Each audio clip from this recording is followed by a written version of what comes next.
జై శ్రీ సంపతనాయ మహారాజ్కి జై. జననేత పత్రిక ప్రారంభించి 6 వసంతాలు పూర్తి చేసుకున్న శుభ సందర్భంగా 7వ వసంతంలోకి అడుగెడుతున్న శుభవేళ ఆదరిస్తున్నటువంటి పాఠక మహాశయులకు, ప్రకటన దేవుళ్లకు, మిత్రులకు, శ్రేయోభిలాషులకు మా హృదయపూర్వకమైన ధన్యవాదాలు. ఎల్లప్పుడూ మీ ఆదరాభిమానాలు కోరుకునే మీ జననేత. ఇప్పుడు జననేతతో మాటామంతి కార్యక్రమంలో శ్రీ సంపత్ వినాయకర్ దేవస్థానం ఆలయ కార్యనిర్వహణాధికారి మరియు assistant commissioner Shri DVV Prasadarao గారు మనతో పాటు ఉన్నారు. రేపు సెప్టెంబర్ 14వ తేదీ నుంచి జరగబోయేటటువంటి సంపత్ వినాయకర్ దేవాలయంలో గణపతి నవరాత్రి ఉత్సవాలు ఏ విధంగా చేస్తున్నారు, భక్తులకు ఎటువంటి సౌకర్యాలు కల్పిస్తున్నారు అనే దాని మీద సార్ ఈవో గారు మాట్లాడతారు మనతో పాటు. ఓం శ్రీ మహాగణాధిపతి అయిన నమః. శ్రీ సంపత్ వినాయక స్వామి దేవస్థానం, ఆసిల్మెట్ట, విశాఖపట్నం. నా పేరు డివివి ప్రసాదరావు.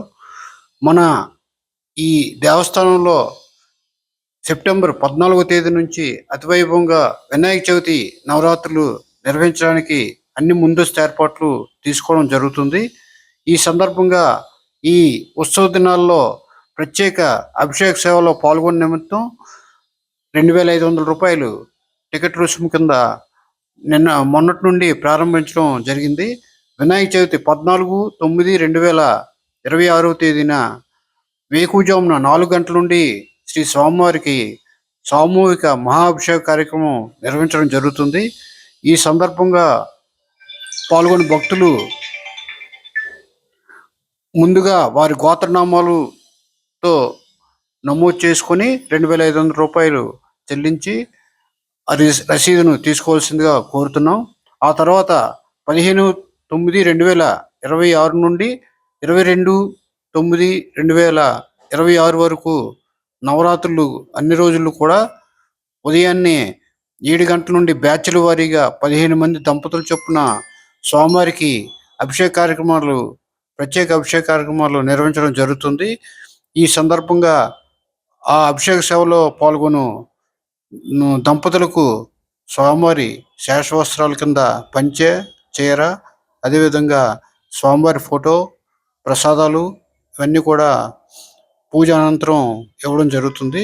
కాబట్టి ఈ అభిషేక సేవలో భక్తులు పాల్గొనవలసిందిగా దేవస్థానం తరపున కోరుతున్నాం. అదేవిధంగా ఈ నవరాత్రుల్లో అన్ని సాంస్కృతిక కార్యక్రమాలు ఏర్పాటు చేయడం జరుగుతుంది. భక్తులు దర్శనానికి వీలుగా క్యూ లైన్లు, అదేవిధంగా ఫ్రీ ప్రసాదం, మంచినీటి వసతి, పెండాల్స్, ఎలక్ట్రికల్ లైటింగు, డెకరేషను, తర్వాత 9 రోజులు కూడా సాంస్కృతిక కార్యక్రమాలు కూడా నిర్వహించడానికి ఏర్పాట్లు చేయడం జరుగుతుంది. కాబట్టి స్వామివారిని ఈ నవరాత్రుల్లో భక్తులంతా దర్శించుకొని స్వామివారి కృపా కటాక్షాలకు పాత్రలు కావాల్సిందిగా దేవస్థానం తరపున విజ్ఞప్తి చేస్తున్నాం. జై సంపత్ వినాయకర్.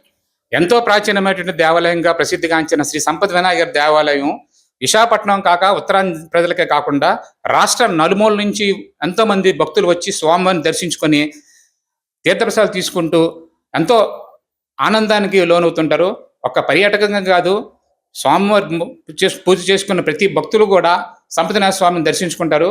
14వ తేదీ నుంచి 26వ తేదీ జరగబోయే నవరాత్రుల్లో భాగంగా భక్తులందరూ అత్యంత భక్తి శ్రద్ధలతో వచ్చి స్వామిని దర్శించుకుని తీర్థప్రసాదాలు స్వీకరించుకోవాలని చెప్పి ఈవో గారు కోరుతున్నారు. కెమెరామెన్ నారాయణరావు గారితో జననేత.